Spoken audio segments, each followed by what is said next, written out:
ഗുരുവായൂർ ക്ഷേത്രകുളത്തിൽ പുണ്യാഹം നടത്താനൊരുങ്ങി ദേവസ്വം.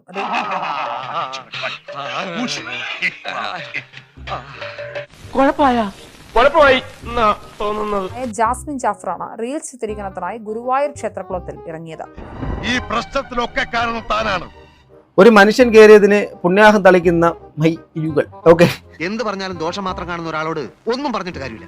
എന്ത് തോന്നിയവാസമാണ്. ഒരു സ്ത്രീ കയറിൽ ഇടിഞ്ഞു വീഴുന്നതാണോ ഈ പറയുന്ന ആചാരാനുഷ്ഠാനങ്ങൾ? എനിക്കൊരു പ്രശ്നമുണ്ട്. ഇങ്ങനെയാണെങ്കിൽ എത്ര പേര് അവിടെ അഴിമതി മറ്റു തോന്നിയവാസങ്ങൾ കാണിക്കുന്നു? അതിനൊക്കെ എത്ര പുണ്യാഹം തളിക്കണം? അവരവിടെ ഒന്ന് കാലൊഴിക്കുന്നു പറഞ്ഞപ്പോൾ എന്താ സംഭവിക്കാൻ വേണ്ടിട്ട് പോകുന്നത്? ദൈവങ്ങളെല്ലാം ഒന്നല്ലേ എന്നുള്ള രീതി ചോദ്യങ്ങൾ ചോദിക്കാം.